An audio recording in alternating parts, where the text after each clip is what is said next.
Everyone can't be popular for the rest of their lives. कोई ना कोई तो आएगा, नया आएगा जो कि next generation को ज़्यादा अच्छा लगेगा.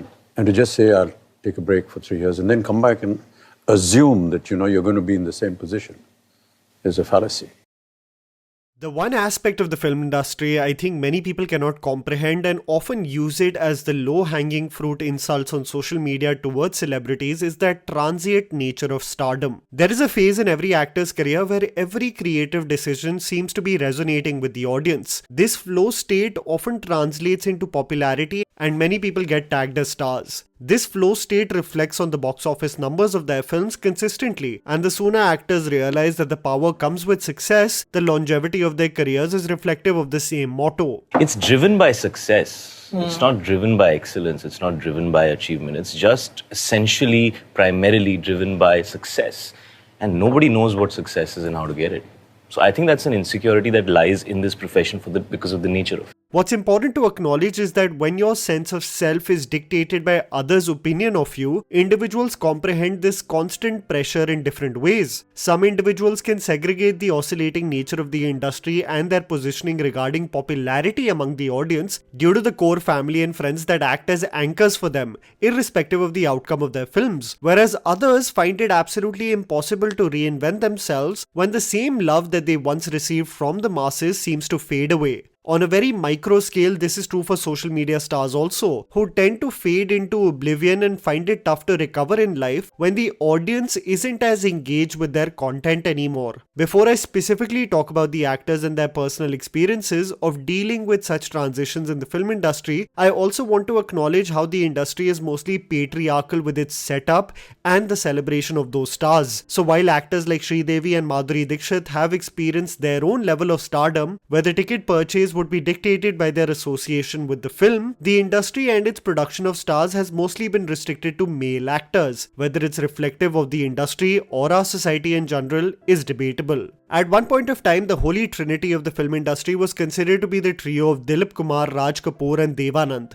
These were actors who brought compelling stories and experienced unanimous love from the audience, irrespective of the minor blips that would come their way with their films. In the same time period, many would not know, but an actor by the name of Bharat Bhushan truly created waves with his films, disrupting the otherwise Mount Rushmore-like status that the other legends had. This man would often play tragic musicians in his films, and after struggling for close to 10 years, rose to prominence with films like Baiju Bawra, Gateway of India and Barsat Ki Raat. What's sad, however, with this rise to fame, as Bharat Bhushan amassed a huge amount of wealth, property and luxury cars, was that when the actor transitioned his career to become a producer, momentary initial success was followed by bankruptcy and debt. A once popular actor and successful producer saw years of failures with his own productions, having to resort to play supporting characters and inconsequential roles in movies from the 70s to the early 90s. While the Trinity mostly reigned supreme, a star was born and faded ever so soon. Dev Anand, the man who stuck with his creative sensibilities all his life, had a poetic thought regarding the transient nature of stardom and stories. I thought to myself, I said, look,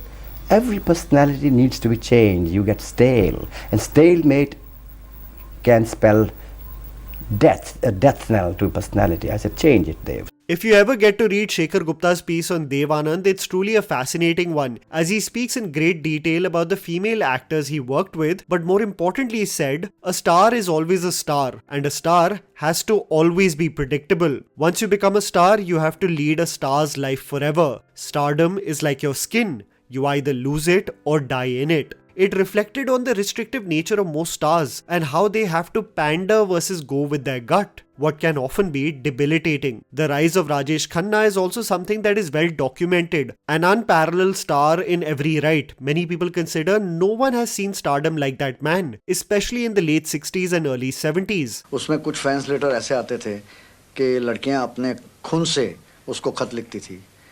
कोई लड़कियां ऐसा भी खत लिखती थी कि भाई मैंने तुम्हारे साथ शादी कर ली तुम्हारे फोटोग्राफ्स के साथ और मैं अब तुम्हारी हो गई हूं. There was a charm and wit he brought to his romance that would generate blood-soaked fan mails and audiences in a frenzy who would absolutely lose it at the very sight of him shooting for a film. As is the case of most things in life being put on a pedestal and someone taking its place, Rajesh Khanna found himself pushed to the trenches as a tall, lanky man with a baritone delivery seemed to be the new flavor for Hindi cinema. The transition is something that many people consider Rajesh Khanna could not adapt to. A life where everyone worshipped and celebrated you and it being almost snatched away from you. Rajesh Khanna once recalled saying that there was not enough space in his bungalow for flowers. Those were the number of gifts that he would be showered with. But one day, the flowers also stopped coming. एक कर्ज चुकाने आया और वो कर्ज है कि यही जनता ने मुझे प्यार दिया. प्यार मुझे मिलता तो था, लेकिन उस प्यार को मैं लौटा ना सका. What's an interesting fact regarding the bungalow in which Rajesh Khanna resided in was that it was the same residence in which the late Rajendra Kumar and Bharat Bhushan also stayed. A residence that housed stars who were at the top of their careers, but also individuals who saw irrelevance shortly afterwards. Stardom is not something that can be felt and touched as a tangible object. It's just omnipresent as the energy around someone. Amitabh Bachchan and his rise as the angry young man was something never seen before, and his reign carried on for quite some time till the 80s. There are 35% of the population of this country which is below the poverty line. And the character, which was basically anti-establishment, was glorified. It was like one person fighting a lone battle. Until the star thought of taking a hiatus from films, and his foray into politics seemed to be disastrous. Speaking of letting go of your careers, when you have everything in your life, Vinod Khanna also is an insane example of letting go of a successful career and joining Osho. A decision that shocked the country, and something that his son reflects on today with maturity. Something has to move you very, very basic, a very basic kind of a fault line, earthquake. Has to happen within oneself for one to make that decision. What Amitabh Bachchan quickly realized from his return from politics and his corporation failing, finding himself in close to 90 crores of debt and 0 films in the pipeline by the late 90s, is that the tide turns and it doesn't wait for anyone. The pressure of success, because you're a leading man and therefore the onus is going to be on you, has now shifted to Shah Rukh Khan and Akshay Kumar and Hrithik Roshan, etc. While I may have jumped the gun speaking about Amitabh Bachchan, who is an enigma himself, having been relevant in the Hindi film industry for over 5 decades, it's important to acknowledge the 80s batch of actors who saw their own level of fame and fortune. Kumar Gaurav, Rajendra Kumar's son, is considered to have seen fame like no one else with his debut in 1981 called Love Story. He was an actor who was considered to be charming and the boy next door that every Hindi film viewer, especially women, fawned over. After Rajesh Khanna, the only one person who has seen stardom is Kumar Gaurav. Right.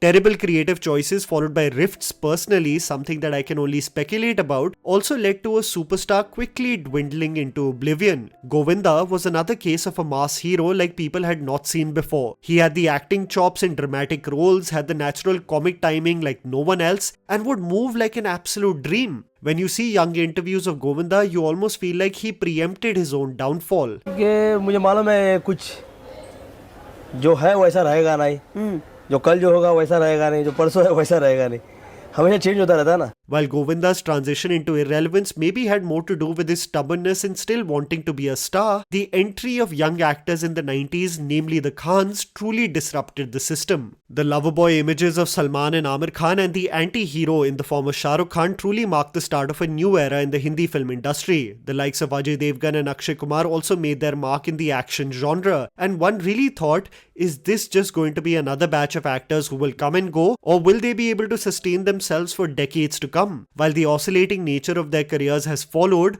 this batch of actors are still playing aspirational and desirable leading roles in Hindi films. Nobody, however, caused more of a disruption than when Hrithik Roshan came into the picture in the year 2000 and made everyone take notice. The media would often focus on Hrithik's filmfare performance and cut to Shah Rukh Khan, almost insinuating that he is threatened by the appearance of this new boy in town. You put too much pressure on someone who's not even seen half the life that I've seen. Right. I honestly believe, and I'm not talking about Hrithik, or I'm not talking about Salman, and I'm not talking about Amir, I'm not talking about Ajay Devgan, because a lot of actors get disturbed when I say things like this. I'm talking about me, and I compete with me. Why do I compete with me?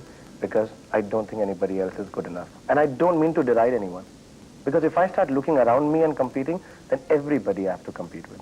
Shah Rukh Khan had clarity about the same in competing with himself, but I'm sure knowing the constantly evolving nature of the industry, it's always in the back of your mind whether one day you will be replaceable. If you read Karan Johar's book An Unsuitable Boy, he references the atmosphere on the sets of K3G. It was unfair because he was too junior and Shah Rukh was already such a big star. But that was a phase when one or two of Shah Rukh's films had gone wrong and the media had started projecting Hrithik up there. The negativity that crept in was not justified or correct, and it was really sad. A director sees a good-looking face walk by this, across the street. He said, "Hey, that's my hero." Picks him up, makes him a star. Now this guy has got no idea, and when people build temples on his name, he starts thinking, "Yes, I'm God." Yeah. And that's where it all just goes wrong, because he is going to fall one day. While the 90s batch of actors and Hrithik are still reigning supreme, and Ranbir Kapoor seems to have cracked the tag of truly being considered as a bona fide star after that batch, many actors have gone through the phase of delusion thinking that they are unstoppable. I remember when Varun Dhawan was in his dream run with 0 box office failures, there was a sense of confidence that had creeped in where one felt that he could do no wrong. Sounds bizarre, I almost manifested in giving a flop. This is something that an actor like Kartik Aaryan also experienced, where he almost felt invincible, having given one of the only hits with Bhool Bhulaiya 2 when the Hindi film industry was not going through a good time. आपको hero number 1 मानने लगे हैं। Sir मैं तो बहुत पहले से मानता हूँ, धीरे धीरे सबको पता चल रहा है। There will always be someone that will come and go. There will also be an inevitable time where the 90s batch, I'm sure, will be reduced to playing supporting characters, and the baton will truly be exchanged for another tide to carry on in its full glory.